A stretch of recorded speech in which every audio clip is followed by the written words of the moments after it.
What's up, guys? It's Rocco Luciano here, back with another video. Sorry I haven't been posting a while. I know it's been 2 months, crazy, but I've been a little busy thinking about what the next video should be. Two months ago, we did the watch ranking. I thought it was a pretty fun video to do with my uncle and my cousin. But anyways, today the watch on my wrist is the Glycine Combat Sub. Reviewed it in the past before, but now it's officially mine. Even though it hasn't been my birthday, I got it a little early. In the background, we got a Ferrari mug, got it at the antique store. Some cigars in it. I don't smoke them, nothing like that, underage. Then we got the Sopranos Funko Pops. This one's mine, Christopher Moltisanti, of course. And we got my uncle's, Uncle Tony Soprano. Cool. And then we got the magazine. And so we're going to be doing this iconic watch review. So it's going to be the Rolex Datejust, the new one, the 126333. It's only 2024 model. Then we're going to do the Submariner Date 41, 2022. And we're going to review them because I think they're rated the two most iconic watches ever. So we're going to review them. And I think they're also the two most iconic Rolexes too. So put mine down. Get out my Grail. My girl watch right here, Datejust 41. So we got this guy out. Sick. And we got the box and papers, of course. Love the compartment, how they have that. Nice hang tag, everything. Oopsie. Set that up right. Perfect. Okay. Nice box, obviously. When I buy watches, all I care about is the watch, but the box is always a nice touch, right? Then we got the Submariner.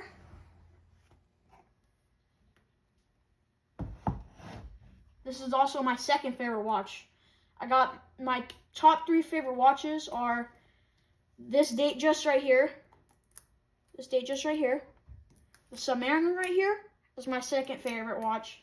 I know some of you guys like the Patek Philippe's and the Audemars Piguets. I like them too, but honestly, Rolex is best in my opinion. I know it's like top 4 or 5, but I like them the most.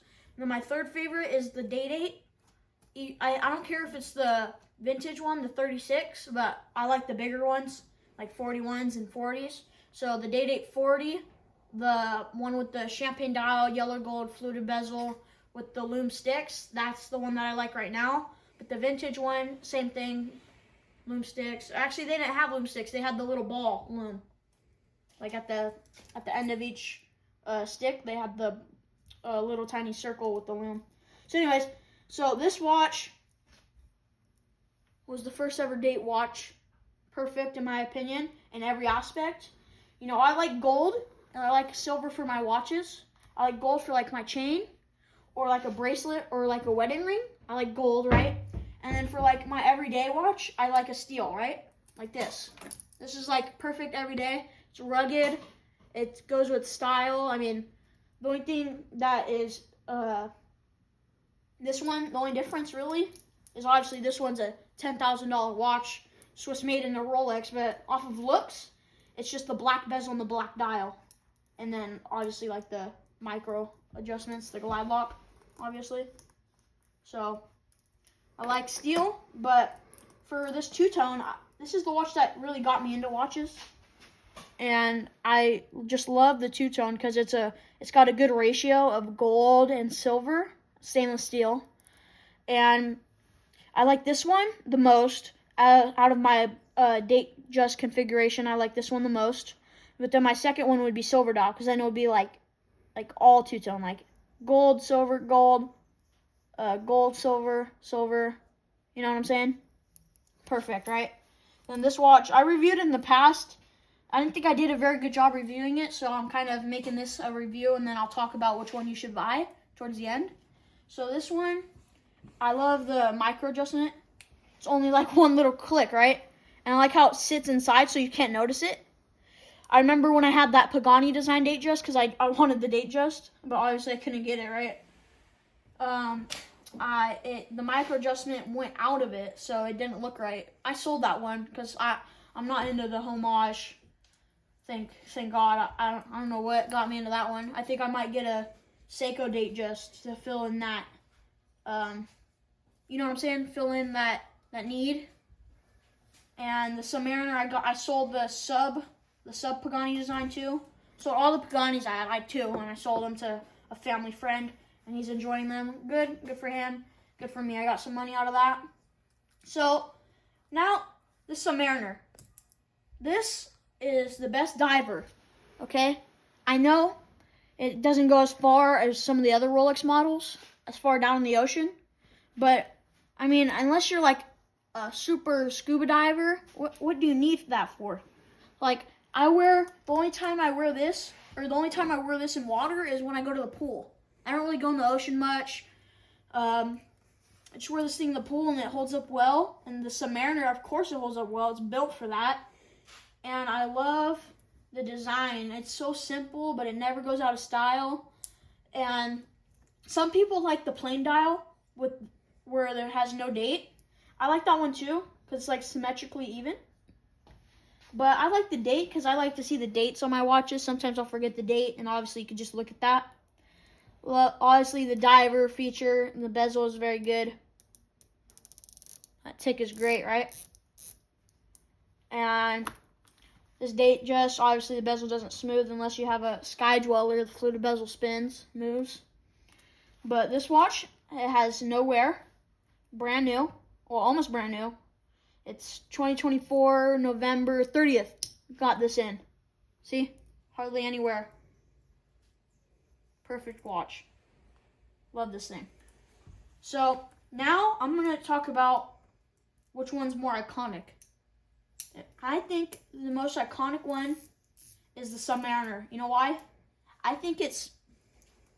I don't want to say it's a default luxury watch, but at the same time it is. I feel like it's so expensive I can't really call it a default watch. Like, I would say maybe an OP is like a default luxury watch for Rolex at least. But I feel like not too many like average people know about it. I feel like the average person knows what this is if they see it. I don't think they'll know the name, but I think they'll know what it is when they see it. And honestly, if you just step outside, go to a mall, and tell me how many of these you see. So that's why I think this one's more iconic, and it's also Rolex's most iconic watch. And it's, yeah, like I was saying, it's kind of like a default luxury watch, but it's kind of expensive. I don't want to call it default, you know? It's luxury. A lot of higher-end watch reviewers and like high-end watch people call it semi-luxury. For me, this is pretty dang luxury. You get an all stainless steel Swiss-made watch. It's a Rolex. If I ask the person next door, what watch brand do you know? What's the first watch brand that comes to your mind? Rolex. The crown, it's iconic. Everyone knows it, right? So the Datejust is also very iconic. In a way, it also is the default luxury brand. A lot of people get, for the first luxury brand, like a $4,000 vintage Datejust. It's always two-tone. It's always almost the same, right? That's basically the real default. And the Submariner, you get it honestly probably later in life, and it's also got a timeless design. Both of them do. These will never go out of style. Never. Like, this has been my favorite watch ever since I got into watches. Probably when I'm in my 40s, 20s, I don't know. If I got a good job, I don't know. I'll have this watch and I'll wear it all the time. But I like this for kind of like weekends, like a weekend watch. You can be worn with a suit and tie, or you can wear it with t-shirt and jeans. That's just the way it is. This one, you can also wear it with a t-shirt and jeans and a suit, and it goes well with both. Like I said, the timeless design. And this one is perfect. Love it. Now, I think which one you should buy. I think for your first luxury watch, if you have a budget from, let's see, $4,000 to $10,000, I think I would get an OP or a Rolex Datejust, the older one. Because this one you can't get for $4,000, I'm telling you that. Probably after tax nowadays, it's probably like 17 something. It's probably around 17,000 something. I don't know the exact number. Obviously, I haven't bought one of these in this year. And I remember when I first reviewed this watch, right before it, the price was $14,750 before tax. That is when we got it.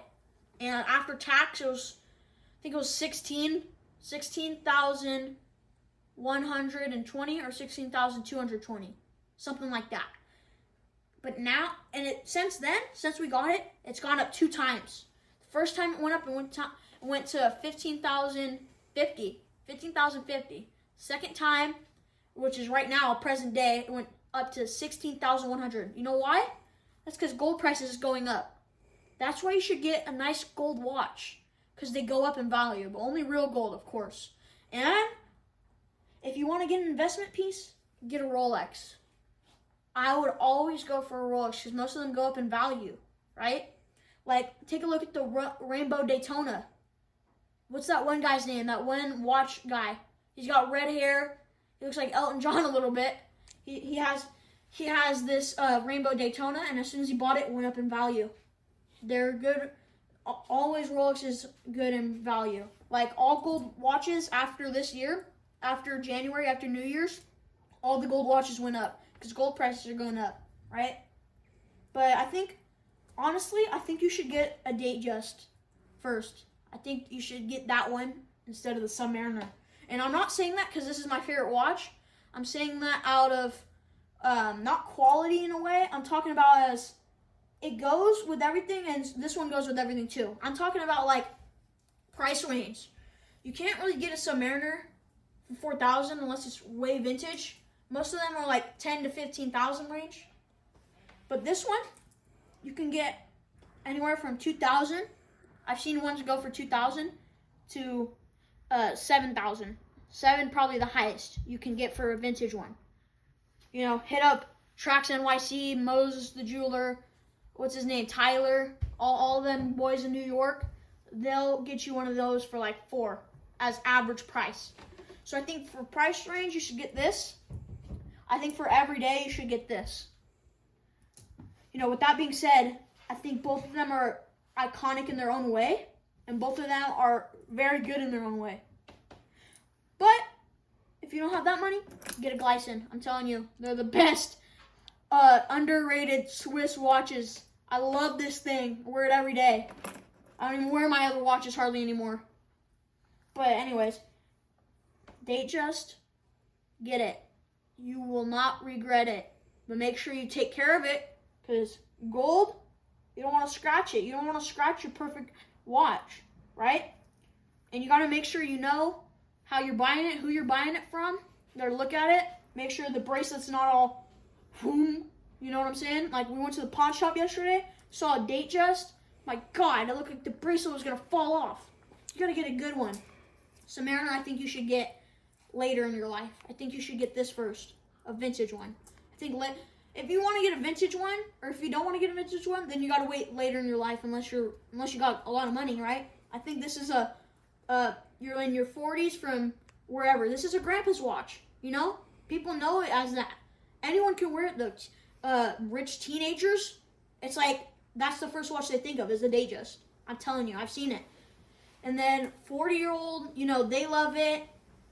So on and so forth, you know? If you see your grandpa, ask him if he's got one of these. I'm telling you, he might have one.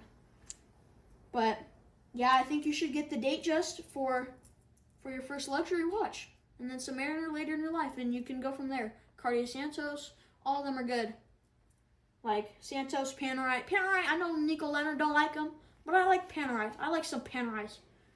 And I'm going to review a Panerai next time, because we got one. And, you know what?